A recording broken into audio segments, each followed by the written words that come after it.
Bienvenue sur la Conciergerie, le podcast qui s'adresse aux créateurs de conciergerie qui veulent vivre pleinement de leur activité sans sacrifier leur temps. Je suis votre hôte Vanessa Guérin et chaque semaine, venez discuter management, organisation et évolution avec une créatrice de conciergerie comme vous. Bonne écoute!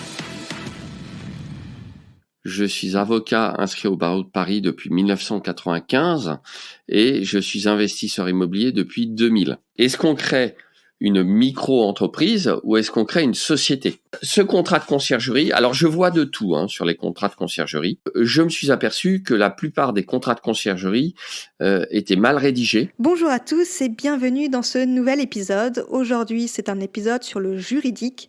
J'interviewe Maître Dimitri Boujard, l'avocat investisseur, qui va nous parler de contrats entre les différents prestataires, de la protection de sa conciergerie et de la création également de sa conciergerie. Bonne écoute! Bonjour Dimitri, merci d'avoir accepté mon invitation à participer à cet épisode. Vous êtes le spécialiste de la fiscalité pour l'investissement immobilier et là on va parler plus particulièrement de la conciergerie. Est-ce que pour les personnes qui ne vous connaîtraient pas encore, est-ce que vous pouvez vous présenter un peu votre parcours d'investisseur et votre métier? Oui, bonjour Vanessa, je vous remercie. Donc, je suis Dimitri Boujard, l'avocat investisseur. Je suis avocat inscrit au barreau de Paris depuis 1995 et je suis investisseur immobilier depuis 2000. Donc, ça fait un petit moment que j'investis dans l'immobilier. Sur le parcours d'avocat, je ne vais pas être très long parce que j'ai un cursus un peu classique, on va dire, à Paris 1, Panthéon-Sorbonne, en droit bancaire et financier, et puis doublé d'un magistère de droit des activités économiques. Tout ça m'a amené à faire du droit des affaires et puis quand je suis devenu investisseur immobilier, tout simplement à faire du droit immobilier. Et ces dernières années, à m'intéresser particulièrement à la fiscalité immobilière, puisque c'est quand même l'un des sujets majeurs pour l'investisseur immobilier. Et je peux vous dire qu'entre l'année 2000 et l'année 2023, il s'est passé énormément de choses dans la fiscalité immobilière. Et heureusement d'ailleurs que je ne m'y suis pas intéressé dès le début, sinon je me demande dans quelle mesure ça ne m'aurait pas découragé d'investir dans l'immobilier. Donc voilà, ceci étant, pour l'investissement immobilier à proprement parler, il a bien fallu comme tout le monde débuter. Donc j'ai acheté un premier bien un petit peu par hasard sur la recommandation d'un ami, sans me soucier le moins du monde des problématiques juridiques ou fiscales qui allaient se poser. Donc j'ai fait ça directement en société civile immobilière. Bon, c'est pas forcément ce que je recommande. On peut commencer tout simplement en nom propre. Et puis ensuite, ça s'est enchaîné. J'ai acheté divers biens que je loue en nu, en meublé, en direct, via des sociétés civiles immobilières. J'ai une location courte durée déléguée à une conciergerie, figurez-vous. Mmh. Donc ça tombe plutôt bien. Et puis voilà, je vais réinvestir là prochainement, normalement, si tout va bien, je croise les doigts, en 2023 sur de nouvelles locations courte durée. D'accord, donc la location courte durée, vous y connaissez un petit peu justement et on va parler de ce sujet. Vous, dans quel cadre, vous aidez vos clients, en tant qu'avocat? Alors j'ai plusieurs casquettes, à vrai dire. Il y a quelques années, juste avant l'épisode du Covid, j'avais déjà commencé à faire des rendez-vous à distance avec l'outil informatique puisque j'avais bien compris que c'était quand même pratique pour pouvoir conseiller des gens à l'autre bout de la France. Moi, je suis en région parisienne et par exemple, pour conseiller des clients qui seraient à Lyon ou à Bordeaux ou à Marseille, ils n'allaient pas venir me voir à mon cabinet. Donc, comme j'avais découvert Zoom, je me suis dit, je vais faire des consultations à distance avec cet outil. Et en plus, je vais faire quelque chose qui sort un petit peu de l'ordinaire. Je vais enregistrer mes consultations juridiques. Ce qui veut dire qu'à chaque fois que je conseille à un investisseur, celui-ci a la possibilité, après l'entretien, de télécharger l'enregistrement vidéo, de le conserver, de le revoir quand il en a besoin, ce qui lui garantit également que j'évite de lui raconter des bêtises, puisqu'il aurait quand même l'enregistrement de mes éventuelles bêtises. Donc ça, c'est quelque chose qui est très apprécié par les investisseurs, surtout par le côté humain et relationnel, parce que je vais m'adresser à eux dans un rapport un petit peu d'égal à égal. Certes, je suis le sachant en termes juridiques et fiscaux, mais je m'adresse à eux en tant qu'investisseur également. Donc, je parle le même langage qu'eux. Donc ça, c'est la première facette de mon travail, le conseil pour investisseurs immobiliers. Et je dois dire que mon activité n'a cessé de croître depuis ces 3 dernières années, avec notamment la popularisation de l'investissement immobilier grâce à Internet. Deuxième casquette, c'est la casquette du créateur de société. Je crée énormément de sociétés pour investisseurs immobiliers. Alors au premier chef, des sociétés civiles immobilières, mais également de plus en plus des sociétés pour pratiquer la sous-location professionnelle et également des sociétés de conciergerie. Donc vous voyez, tout naturellement, ça me ramène au sujet de la conciergerie. Et enfin, la dernière casquette, c'est celle de chef d'entreprise, puisque j'ai créé un produit, un podcast, le podcast Le droit d'investir, qui est un produit dédié pour les investisseurs immobiliers. Voilà. Alors très bien, du coup on va parler justement de conciergerie, on va rentrer dans le vif du sujet. Quels sont pour vous les points juridiques sur lesquels il faut faire attention quand on va créer sa conciergerie? Alors, le premier point, c'est qu'est-ce qu'on crée à proprement parler? Est-ce qu'on crée une micro-entreprise ou est-ce qu'on crée une société?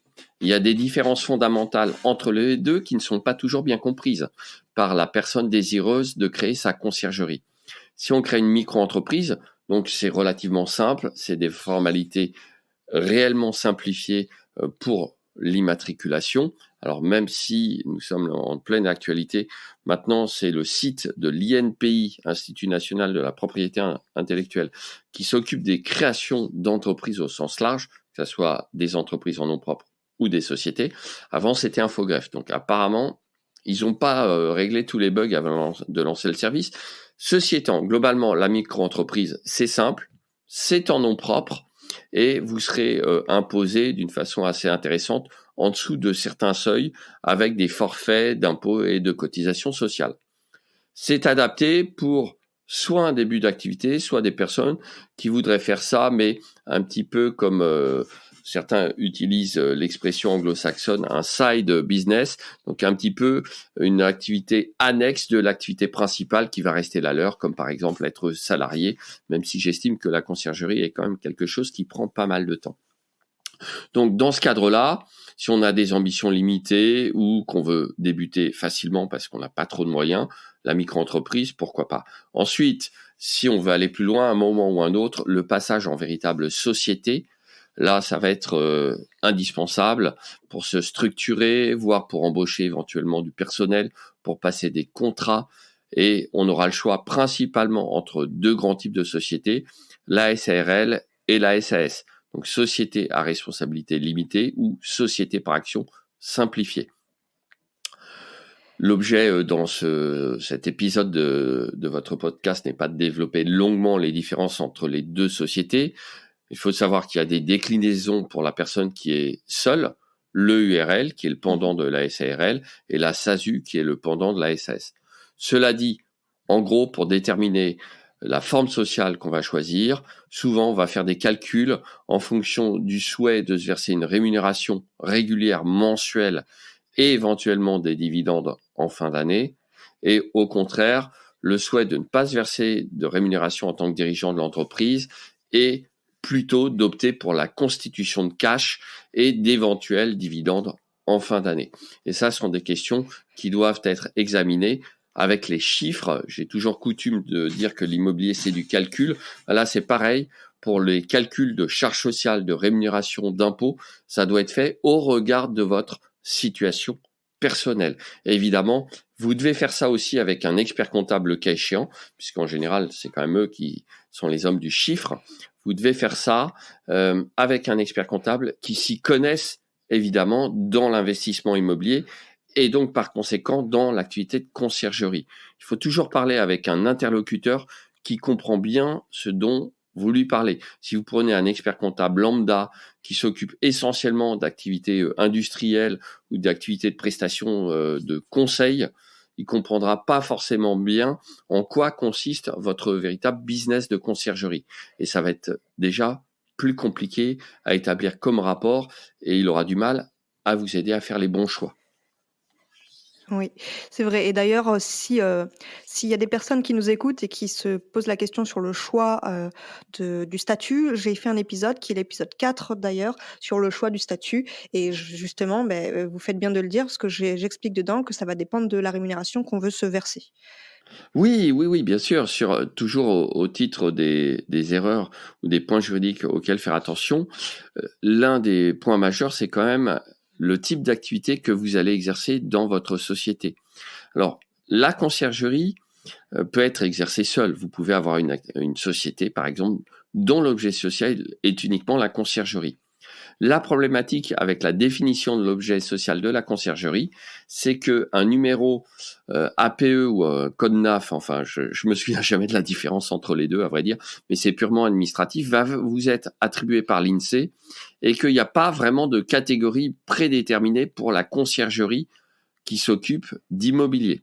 Donc vous pouvez vous retrouver avec des codifications délivrées par l'INSEE qui correspondent pas vraiment à votre activité. J'ai même des clients qui se retrouvent parfois avec une codification en agence immobilière, ce qui est évidemment pas adapté parce que la plupart des conciergeries n'ont pas de carte G.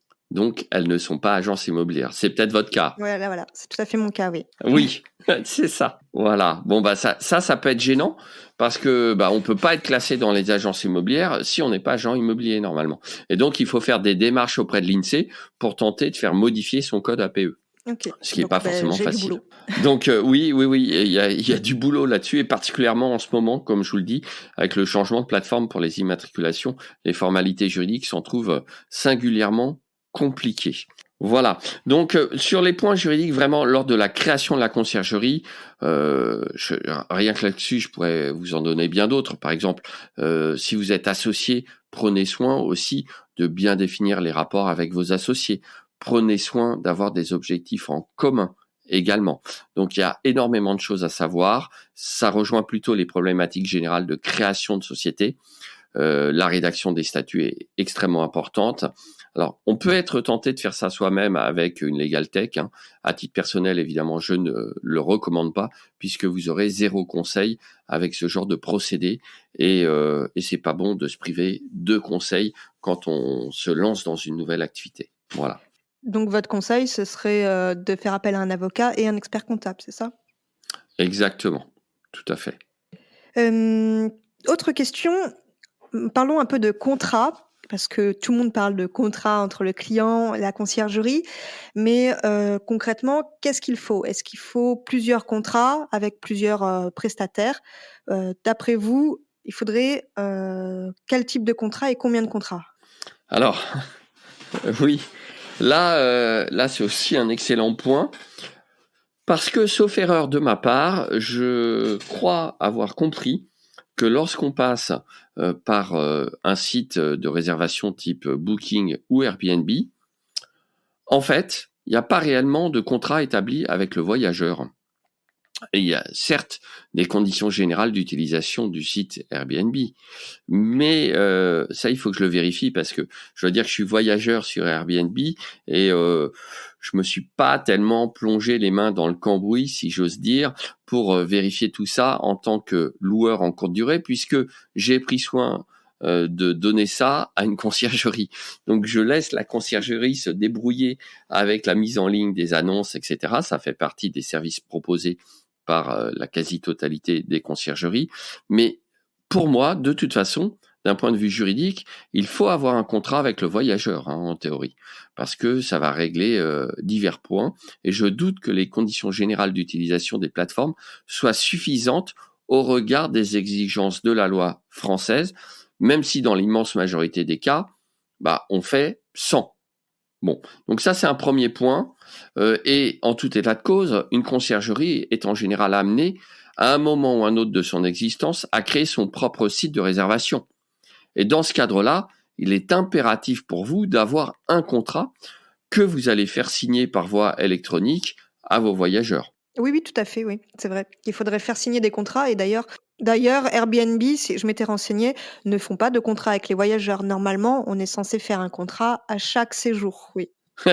Voilà, justement, mais ça c'est tellement noyé dans leur flot de conditions générales qui changent aussi régulièrement, qu'il y a très peu de gens qui le savent. Et ça, c'est un vrai problème. Donc pour moi, déjà, le contrat de base, c'est un contrat entre le propriétaire et le voyageur. D'accord ? Parce que vous êtes une conciergerie. Donc, de deux choses l'une. Soit vous avez une carte G, donc une carte de gestion locative. Et là, vous êtes habilité pour représenter le propriétaire. Et vous pourrez même signer un contrat pour son compte, puisque vous avez une carte d'agent immobilier.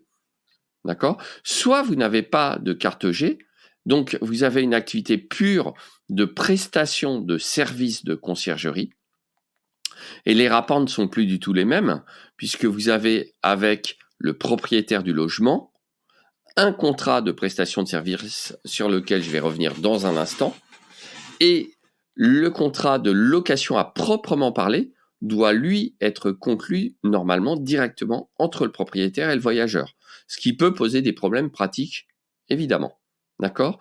Donc, mais ce premier contrat de location en courte durée, vous devez l'avoir quand même quelque part, ne serait-ce que pour le fournir à vos clients.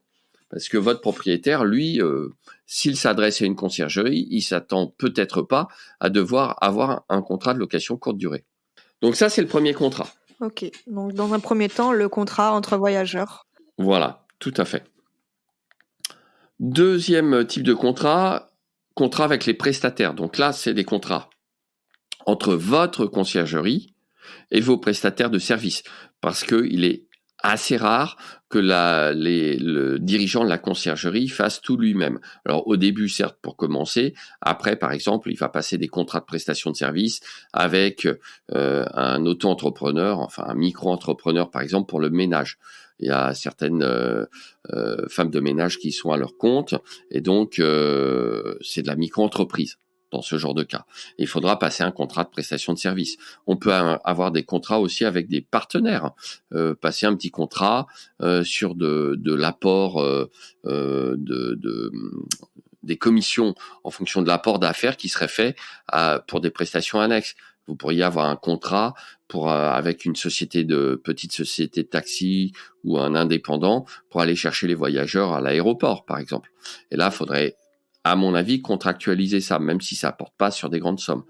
Donc, on peut avoir en réalité plusieurs contrats, tant avec les prestataires qu'avec des partenaires.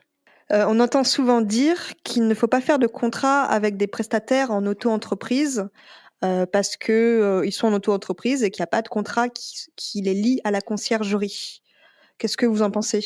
Alors ça, je pense que c'est une bêtise, puisque quelqu'un qui est en micro-entreprise a quand même une entreprise à proprement parler. Donc, dès là, sur le contrat, c'est une excellente réflexion de votre part. En fait, les gens ne se rendent pas compte qu'ils font du droit en permanence.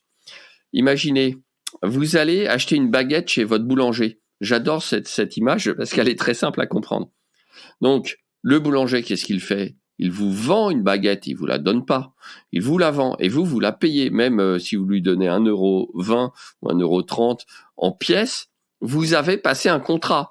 Vous avez acheté une baguette et vous avez payé le prix de la baguette. Et le boulanger, il a passé un contrat de vente et il vous a vendu la baguette, il vous a encaissé le prix. Donc c'est un contrat extrêmement simple, mais c'est quand même un contrat. Donc vous comprenez bien que si vous employez une micro-entreprise pour effectuer des prestations, par exemple, de sous-traitance sur le ménage, il va quand même falloir, pour moi, passer un contrat. Alors, ça sera pas un contrat de 15 pages, ça sera un contrat de 2 ou 3 pages, mais par exemple, ça va régler les conditions dans lesquelles l'homme de ménage ou la femme de ménage va venir effectuer le ménage. Sinon, comment est-ce que vous allez comment est-ce que vous allez imposer le fait, par exemple, que comme les voyageurs doivent partir à 12 heures, le ménage doit être réalisé entre 13 heures et 14 heures, par exemple, date d'arrivée des prochains voyageurs. Il faut bien l'écrire quelque part. Hein. Vous allez l'écrire dans un mail qui va être perdu, que la personne ne retrouvera pas, et ensuite, de mauvaise foi, vous dira « Ah non, mais moi, vous m'avez jamais dit ça. Allez le prouver que vous aviez défini ça. » Il faut le contractualiser, c'est une source de sécurité juridique pour moi. Donc ça, D'accord, Vous oui. pouvez, cette croyance est une mauvaise idée. OK. Oui, dans le cadre de se protéger, en fait. Oui, oui, oui. Et puis c'est beaucoup plus clair pour tout le monde, à vrai dire. D'accord? Donc C'est maintenant, ça. passons, si vous le voulez bien, peut-être au contrat qui est pour moi le plus important. C'est le contrat de conciergerie à proprement parler. Eh oui, c'est le plus important. Oui, oui, oui. En plus, alors, moi, je rédige tout type de contrat dès lors que c'est lié à l'immobilier ou connexe à l'immobilier. Mais effectivement, on me réclame quand même beaucoup moins souvent un contrat de prestation de service de 2-3 pages pour lier la conciergerie à une personne qui fait le ménage que le contrat de conciergerie à proprement parler, puisque c'est la pierre angulaire de votre activité commerciale. D'accord? Oui, la conciergerie, c'est bien une activité commerciale pour le coup. Donc, ce contrat de conciergerie, alors je vois de tout sur les contrats de conciergerie. On m'en a soumis, pardon, un certain nombre, et moi-même, j'en ai rédigé un, puisque je me suis aperçu que la plupart des contrats de conciergerie étaient mal rédigés, ne sécurisaient ni le propriétaire du bien, ni en réalité la conciergerie. Et je vais vous donner un exemple. Il faut juste que je prenne le document sur lequel j'ai rédigé l'exemple. D'accord? Enfin, je vais vous donner plutôt une référence juridique. J'ai pas coutume de citer des articles dans mes vidéos ou les podcasts, mais là, c'est un article extrêmement important et ça va être tout à fait pratique pour beaucoup de concierges, à mon avis, qui vont écouter cet épisode et qui ne connaissent pas ces dispositions. Je prends le papier et je vous dis ça tout de suite. Et voilà, ce qui est pratique avec le podcast, c'est qu'on ne voit pas ce qui se passe derrière. Donc, moi, j'ai rédigé un contrat de prestation de service de conciergerie. Je vais revenir évidemment sur ce contrat quelques instants et vous dire en quoi il est spécifique. Mais ce que je voulais vous partager et ce qui est extrêmement important pour tout le monde, c'est l'article L215-1 du Code de la consommation. D'ailleurs, il faudrait que je vérifie s'ils n'ont pas recodifié cet article, parce que ça, c'est une manie bien française de changer en permanence la législation. Pourquoi j'attire votre attention sur cet article, qui a seulement quelques années, il faut le dire, enfin peut-être 6 ou 8 ans maintenant, je ne sais plus exactement. Eh bien, cet article nous dit la chose suivante. Pour les contrats de prestation de service, donc un contrat de conciergerie, typiquement, c'est un contrat de prestation de service, conclu pour une durée déterminée, avec une clause de reconduction tacite, ce qui peut être le cas des contrats de conciergerie. Vous allez dire à votre client, écoutez, on commence par 1 an, et puis si vous êtes satisfait, le contrat se renouvellera tous les ans pour une nouvelle durée d'1 an. Et dans la version de mon contrat, sur la durée, en fait, je prévois 2 possibilités. Donc, si c'est le cas, le professionnel prestataire de service informe le consommateur par écrit. Donc, votre propriétaire, c'est qui? Si c'est un particulier, ce qui est le cas le plus souvent, il est considéré comme un consommateur. Donc, informe le consommateur par écrit, par lettre nominative ou courrier électronique dédié, au plus tôt 3 mois et au plus tard 1 mois avant le terme de la période autorisant le rejet de la reconduction, de la possibilité de ne pas reconduire le contrat, etc., etc. Cette information délivrée dans des termes clairs et compréhensibles mentionne dans un encadré la date limite de non-reconduction, etc., etc. Et attention, en fait, cet article doit être reproduit dans les contrats, en fait, de façon à informer le propriétaire du droit qu'il a de dénoncer le contrat. En fait, on a mis ça en place pourquoi? Parce que si vous avez souscrit des abonnements, vous avez dû parfois vous dire « Zut, ça y est, je suis reparti pour 1 an, j'ai oublié de résilier mon contrat ». Et effectivement, dans les conditions, si on a oublié de résilier et que ça repart pour 1 an, ça repart pour 1 an, c'est trop tard. Et pour aider le consommateur, maintenant qu'on a une multitude de services, notamment sur Internet, à résilier le contrat, on a inséré cette clause dans le contrat. Ok. Et ça, il y a beaucoup de contrats de conciergerie qui ne contiennent absolument pas ces dispositions, par exemple. Et ça vous met en danger, parce que quand on respecte pas le code de la consommation, eh bien, il y a des peines d'amende qui peuvent être prononcées. Ah oui, ok. Ok. Donc, vous voyez, rien que pour ça, il faut bien vous interroger sur le type de contrat que vous passez. Et un contrat, ça s'improvise pas. Alors, pourquoi ça s'improvise pas? Ça s'improvise d'autant moins que vous êtes dans une activité alors qui se développe. On en parlait l'autre fois ensemble, Vanessa. J'avais lu le chiffre de 3000 sociétés de conciergerie. Et en France, il y a aussi plus de 30 000 agences immobilières. Or, les agences immobilières ne voient pas toujours d'un très bon œil l'activité de prestation de services de conciergerie. Elles ont tendance à penser que c'est une sorte de concurrence déloyale, ce qui est faux encore une fois, puisque la conciergerie ne dispose pas des mêmes prérogatives. Elle n'encaisse pas le loyer pour le compte des clients, elle ne gère pas les dépôts de garantie, elle ne conclut pas le contrat pour le compte du propriétaire et elle ne le représente en aucune façon. D'ailleurs, dans mon contrat, il est précisé expressément non soumis à la loi Hoguet du 2 janvier 1970. Donc ce n'est pas un contrat d'agent immobilier, mon contrat de prestation de services de conciergerie. Et je le martèle à plusieurs reprises dans le contrat pour éviter un risque de requalification. Parce que ça, c'est l'autre piège de l'activité. Il ne s'agirait pas qu'on vous poursuive pour l'exercice illégal de la profession d'agent immobilier. D'accord? Et ça, c'est très important. L'exercice illégal de la... problème de carte G, ouais. Voilà, l'absence de carte G vous exposerait à des poursuites si, en pratique, vous aviez une activité d'agent immobilier. Attention, c'est des poursuites pénales. Donc, il y a des sanctions devant le tribunal correctionnel. Donc là encore, il est extrêmement important de bien border juridiquement votre activité. Et un autre petit conseil que je vous donne, vous qui nous écoutez et qui avez peut-être aussi, du moins, je vous le souhaite, un site dédié à votre activité, un site internet, essayez, dans la mesure du possible, de bannir le terme gestion locative de vos sites internet. Qui fait de la gestion locative? Les agences immobiliers. Vous ne pouvez pas faire de gestion. Pour être tout à fait honnête, comme d'habitude, on a des définitions parfois un peu floues des activités exercées par les agents immobiliers. La représentation, c'est clair. L'entremise, c'est clair. J'ai écouté un de vos épisodes avec intérêt, je crois, dans lequel vous parliez des annonces. Oui, c'est un petit peu borderline. Est-ce qu'on peut mettre les annonces et les photos des biens des propriétaires sur son site internet? Ça va dépendre de la façon dont est rédigé le site internet, dont sont rédigées les conditions générales d'utilisation et ou de vente du site internet. Et là, j'attire votre attention sur un nouvel écueil. J'ai plusieurs clients pour qui j'ai créé des conciergeries. Donc, je crée la société. J'en profite pour leur vendre mon contrat de conciergerie. Alors, je fais un package. Quand je crée une société de conciergerie et que je vends mon contrat, je fais une remise sur le tout. D'accord. Moi, j'ai pas de problème avec les tarifs. Vous me poserez peut-être la question des tarifs. En tout état de cause, ils sont indiqués noir sur blanc sur mon propre site internet d'avocat.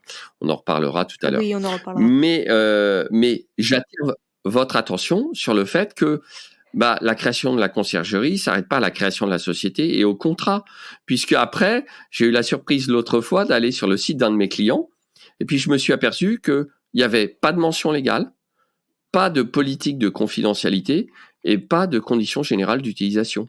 Ça, c'est une catastrophe. Tout site internet, même si c'est pas un site marchand, donc par lequel on ne vend rien, tout site internet doit avoir au minimum des mentions légales. C'est indispensable. Donc, à défaut de quoi, là encore, vous exposez à des sanctions. Alors, il m'est arrivé d'en rédiger, très sincèrement, c'est une prestation que je propose tout à fait occasionnellement, j'ai plus tellement le temps, mais le cas échéant, si vous le souhaitez, je peux fournir le contact d'une avocate qui est spécialisée en propriété intellectuelle et qui va pouvoir concocter des conditions générales d'utilisation, etc., sur mesure. Parce qu'en fait, l'avocat, dans ce cas précis, il a un rôle extrêmement important. Il va mettre en musique juridique vos souhaits en tant que client. Donc vous allez lui dire, moi j'ai besoin que mon tarif soit ça, que ça soit payable de telle façon, etc. Et c'est possible ou pas? Et l'avocat, lui, il va rédiger ça d'une façon à ce que ça tienne la route juridiquement. Le client va dire aussi, je veux que ça soit résiliable de telle ou telle façon et je veux que ça soit plus facile pour moi que pour le client, etc. Et on va vous dire si on peut le faire et si oui, on va vous le traduire en termes juridiques. Donc là encore, un autre conseil que je vous donne, n'allez pas faire des copier-coller chez vos concurrents. C'est une catastrophe, d'accord? Et encore moins sur des sites quelconques dont l'activité n'a aucun rapport avec la vôtre. On se retrouve avec des sites de conciergerie dans lesquels on lit des choses sur le retour de marchandises dans un délai de 30 jours ou ce genre de choses. Je me dis, qu'est-ce que la conciergerie a bien pu expédier comme marchandises? Oui. C'est assez amusant parfois, je te dis. D'accord, ouais, ça fait beaucoup de points, Voilà, ouais. il faut pas hésiter à me couper, hein, Vanessa, parce que je suis très bavard. Non, mais c'est très intéressant, ça fait beaucoup de choses quoi à gérer sur, tout ce qui est juridique, mais c'est bien déjà, on a un bon aperçu. On peut peut-être revenir du coup sur le contrat parce que c'est ce qui va intéresser le plus nos auditeurs aujourd'hui, sur le contrat de prestation entre le propriétaire et Oui? la conciergerie. Donc du coup, par exemple, si, Mmh. quelqu'un veut créer sa conciergerie ou qu'il l'a déjà créée, est-ce que, vous faites, vous avez la possibilité de faire que le contrat, par exemple? Oui, bien sûr, tout à fait. Moi, j'ai rédigé ce contrat, donc c'est un contrat tout à fait spécifique. Pour l'instant, j'ai que des bons retours, pourvu que ça dure, évidemment. Il fait une douzaine de pages, il y a quelques annexes. Surtout, à chaque fois... Alors, le prix est simple, hein. Moi, je vends mon contrat de conciergerie 700 € TTC. Évidemment, c'est une charge déductible pour votre société de conciergerie. Ouais. Mais, en tout état de cause, dès que je vends un contrat où je propose une prestation, il y a un rendez-vous Zoom avec moi de 40 minutes sur le contrat pour le regarder ensemble et que je vous explique son fonctionnement, ce que vous pouvez modifier ou ce que vous ne devez pas modifier. Ça, c'est extrêmement important. Et dans certains cas, peut y avoir une petite prestation supplémentaire si vous avez besoin que je fasse des adaptations personnalisées. Mais je ne vends jamais mon contrat de conciergerie sans faire au minimum un rendez-vous Zoom qui est inclus dans ce tarif que je vous ai énoncé, parce que c'est via Zoom que je vais pouvoir bien comprendre l'activité de la personne qui a besoin de mon contrat et surtout bien lui expliquer comment ça s'articule. Là, par exemple, j'ai été amené à faire une prestation pour quelqu'un qui a utilisé mon contrat de conciergerie parce que dans le contrat de conciergerie, il est destiné à régler les rapports que vous avez avec un propriétaire qui fait de la location courte durée. Donc, mon contrat de conciergerie fait référence à de multiples reprises à la location courte durée, qui est une activité quand même très particulière. On n'a pas le temps de développer tous les points de la LCD, mais il faut faire attention aux problématiques de changement d'usage dans les grandes villes, aux problématiques de règlement de copropriété, le cas échéant. Donc, il y a énormément de choses à savoir là-dessus aussi. Et ça a un impact, évidemment. Il y a des interactions entre les problématiques de location courte durée qui sont rencontrés par le propriétaire et qui vont rejaillir sur la rédaction du contrat de conciergerie. Et donc, j'ai été amené à faire des modifications parce qu'il s'avère, et ça je vous le donne aussi, hein, c'est quelque chose d'assez récent, il y a des petits malins qui se sont dit, bon bah j'ai des problèmes pour louer plus que des quotas de jours dans certaines villes, Oui. 120 jours sur la résidence principale par exemple, ou j'ai du changement d'usage, et certaines personnes utilisent le bail mobilité pour faire des locations de moyenne durée. Le bail mobilité, c'est un contrat de 1 à 10 mois avec des spécificités vraiment toutes particulières, notamment sur le fait que le locataire doit répondre à certains critères. Et du coup, on m'a demandé de rédiger un contrat de prestation de service de conciergerie qui puisse servir dans les rapports avec un propriétaire, qui louerait à la fois via de la location courte durée, mais également sur certaines périodes via du bail mobilité. Donc, on peut l'adapter, mais là, encore une fois, ça va être du cas par cas. D'accord ? OK. Donc, ce contrat, vous avez un contrat qui sert au plus grand nombre et le cas échéant, il y a des adaptations à effectuer. Par exemple, c'est pas le cas le plus fréquent, mais si vous avez la charge en conciergerie d'une villa avec piscine, il est possible d'ajouter, pour garantir votre responsabilité, et là c'est peut-être l'intro de la prochaine question, il est possible d'ajouter une clause disant que le propriétaire déclare avoir fait le nécessaire pour sécuriser la piscine et que celle-ci soit aux normes exigées par la législation en vigueur. D'accord, oui, ça c'est intéressant, effectivement. Et ben d'ailleurs, on va enchaîner sur cette question qui rejoint, votre réponse. On a parlé de contrat, mais quels sont, les autres aspects juridiques pour protéger sa conciergerie? Eh bien là clairement, hein, c'est une activité professionnelle, donc vous devez avoir une assurance responsabilité civile professionnelle, tout simplement. Vous allez conclure un contrat, vous allez vous assurer pour votre activité. Et d'ailleurs, l'article 13 de mon contrat, il y a des développements dans cet article 13 sur les assurances et la responsabilité. Vous, en tant que concierge, vous êtes tenu à une obligation de moyens au titre de la fourniture des services. Vous déclarez avoir contracté une assurance couvrant les risques propres à votre activité. Là encore, il faut de préférence un assureur qui comprend bien ce que vous faites, évidemment. D'accord. Donc, chaque partie est responsable vis-à-vis de l'autre de tout dommage direct qu'elle lui causerait, etc. Donc, les questions de responsabilité entre le propriétaire et le concierge sont réglées par le contrat. Les questions de responsabilité civile professionnelle sont réglées par un contrat d'assurance. Et disons que c'est pas ce qui pose le plus de problèmes aux assureurs. En général, ils ont beaucoup plus de problèmes sur les prestations de sous-location immobilière, qui est une activité encore plus spécifique que la conciergerie. Et là, ça va être assez facilement réglé. En revanche, toujours en termes de responsabilité, j'attire votre attention sur un point bien particulier qui concerne la location courte durée. Votre propriétaire, s'il fait de la location courte durée, n'a pas forcément besoin de faire réaliser les diagnostics techniques obligatoires, puisque ceux-ci ne sont obligatoires que lorsqu'on loue un logement régi par la loi de 1989 sur les baux d'habitation. Or, la location courte durée n'est pas une location d'habitation, mais une location en meublé de tourisme. Donc, en théorie, on n'a pas à faire réaliser les diagnostics techniques obligatoires. Très clairement, en plus, là, vous avez un contrat de prestation de service et non un contrat de bail. Effectivement, votre rapport avec le propriétaire, c'est pas un bail, c'est un contrat de prestation de service. Néanmoins, je prévois dans mon contrat, même si c'est un article dont j'indique qu'il est optionnel, je prévois la chose suivante.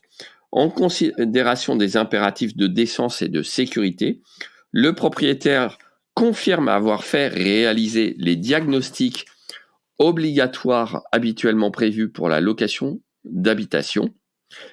Et je précise également que ces diagnostics, alors quand on a une version qui inclut des possibilités de location en bail mobilité, que ces diagnostics sont remis au locataire titulaire d'un bail mobilité. Là, c'est vraiment obligatoire. Mais en tout état de cause, moi, je vous conseille de dire au propriétaire, est-ce que vous avez réalisé tous les diagnostics? Pourquoi? Imaginez que vous soyez en charge de la conciergerie et puis il y a un accident dans le logement parce que quelque chose n'était pas aux normes. Une prise électrique qui serait située trop près du lavabo, par exemple. Et là, l'installation intérieure d'électricité devrait vous le dire. Il ne s'agit pas que votre responsabilité soit mise en cause. Alors, par le voyageur, c'est peu probable puisque vous n'avez pas de lien de droit avec le voyageur. Mais le propriétaire pourrait vous dire, mais attendez, moi je m'occupe de rien, c'est vous qui faites la location. Vous aurez beau lui dire, mais attention, moi je suis pas agent immobilier, j'ai pas de mandat de gestion de votre part. Le propriétaire vous dira, oui, mais c'est vous qui vous occupez, vous me fournissez des prestations de service. Vous auriez pu me le dire qu'il y avait un problème avec la prise électrique mal fixée ou trop près du lavabo ou ce genre de choses. Là, ça va être embêtant. Tandis qu'au moins, si vous avez informer le propriétaire et que celui-ci a bien fait les diagnostics, ça vous évitera de vous occuper, entre guillemets, d'un logement qui ne serait pas aux normes. D'accord? Donc, je vous incite vivement, en termes de responsabilité, à exiger de l'ensemble des propriétaires qu'ils fassent réaliser les diagnostics obligatoires, quand bien même c'est de la location courte durée et que ceci ne serait en théorie pas obligatoire. D'accord, ok. Là, ça fait On beaucoup de pense pas choses. suffisamment à tout ça, mais c'est important. Ouais, ça fait beaucoup de choses à Oui, penser. oui, ça fait beaucoup de choses, c'est vrai. C'est vrai que les diagnostics, on n'y pense pas du tout. Ouais. Merci de l'avoir mentionné. Avec plaisir. Est-ce que vous voyez autre chose à rajouter? Toujours sur les questions de responsabilité. Oui. Oh, écoutez, je vais regarder, mais ce sont des domaines quand même qui sont malheureusement, je dois le dire, à mon grand regret. Ça, une petite anecdote. On pense souvent que les avocats se réjouissent de la complexité de la loi. C'est une fausse idée. En réalité, moi, je m'en désole. Pourquoi? Parce que si je passais moins de temps à essayer de comprendre tout ce qu'on veut nous imposer, à essayer d'éviter des grosses erreurs à mes clients, on passerait beaucoup plus de temps à créer de l'activité, des sociétés, des nouveaux contrats, etc. Donc, toute la déperdition d'énergie juste pour essayer de respecter la loi, c'est autant d'énergie qui n'est pas passée à créer de la valeur et du service. Et j'espère que les personnes comprennent bien pourquoi, justement, les avocats, en tout cas moi je fais partie de la catégorie de ceux qui ne se réjouissent absolument pas, au contraire, et qui hurlent quand ils voient arriver de nouvelles dispositions qui vont s'empiler sur les précédentes. Je trouve ça absolument horrible. Je referme cette petite parenthèse, mais en toute hypothèse... J'ai une question qui me vient. Oui, allez-y, je vous en prie. J'ai une question qui me vient. Quand on prend en gestion, même si on ne doit pas dire ça, un nouveau logement et qu'on fait signer notre contrat au propriétaire, est-ce qu'on ne doit pas s'assurer que c'est bien le propriétaire, justement? Et si oui, comment faire? Ah oui, alors ça justement, je crois que il me semble que j'ai prévu quelque part de demander, enfin que vous prévoyez de vous assurer que c'est bien le propriétaire en demandant soit le dernier avis de taxe foncière, soit l'attestation de propriété qui est remis lors de chaque achat immobilier. Mais en tout cas, je vous invite à le faire. Peut-être qu'on va finir sur ça. Et si jamais il y avait d'autres questions, peut-être qu'il y aurait une version 2, on verra par la suite. Oui, pourquoi pas, avec plaisir. Où est-ce qu'on peut vous retrouver du coup? Est-ce que vous pouvez nous parler un peu de votre podcast également? Oui, bien sûr. Alors, déjà, pour les personnes qui veulent plus généralement obtenir de l'information juridique qui vous est délivrée par un avocat, donc ça vous évitera de perdre beaucoup de temps, vous pouvez tout simplement aller voir ma chaîne YouTube. Il y a déjà bientôt une centaine de vidéos sur ma chaîne YouTube. Elle s'appelle l'avocat investisseur, donc c'est assez simple à retenir et à retrouver surtout. Ça, c'est le premier média. Vous pouvez aussi tout simplement intégrer mon groupe juridique sur Facebook, Jurissimo Invest. Alors, toujours quelques petites précisions sur le groupe. Déjà, pour pouvoir l'intégrer, on vous demande de répondre à 3 questions. Donc, votre prénom, votre adresse mail et votre plus grosse difficulté dans l'investissement immobilier. L'adresse mail, je vous la demande parce que je serai amené à vous envoyer des courriels. Je comprends très bien que vous n'ayez pas envie qu'on vous envoie des courriels et que vous refusiez de donner votre adresse. Après, si vous refusez, c'est paramétré pour que vous ne soyez pas admis. Donc là-dessus, j'ai aucune difficulté. Moi, je préfère être clair et net. C'est un groupe gratuit. Je l'administre, je passe du temps dessus. Il y a d'autres modérateurs qui ont un bon niveau. Il y a mon expert comptable que je tag régulièrement. Il y a des gens qui sont spécialisés dans la location courte durée, comme Élise Ripoche, comme Jean-Christophe Griselin. Donc, il y a aussi d'autres avocats et mon avocate en droit de la propriété intellectuelle, une avocate sur les baux commerciaux. Et j'ai enfin des modérateurs tout à fait sympathiques qui répondent bénévolement à pas mal de questions. Donc tout ça, ça prend du temps, de l'énergie, et j'estime que répondre à 3 petites questions et accepter les règles du groupe pour bénéficier de tout ça, finalement, c'est quand même pas super contraignant. Vous pouvez me retrouver si vous le souhaitez sur Instagram, donc l'avocat investisseur. Et enfin, je commercialise depuis quelques mois le droit d'investir, qui est un podcast, alors pour le coup payant, sur abonnement. Donc vous le retrouverez pas sur les plateformes habituelles. C'est un épisode d'une fois par semaine ou tous les 10 jours. Je suis pas encore super régulier là-dessus, soyons clairs, mea culpa. Mais en toute hypothèse, c'est un focus sur un point pour investisseurs IMO. Alors investisseurs au sens large, parce que j'ai fait des épisodes sur, par exemple, comment s'articule la location courte durée en copropriété par rapport aux énonciations du règlement de copropriété. Gros sujet et gros point d'achoppement pour beaucoup de loueurs en courte durée.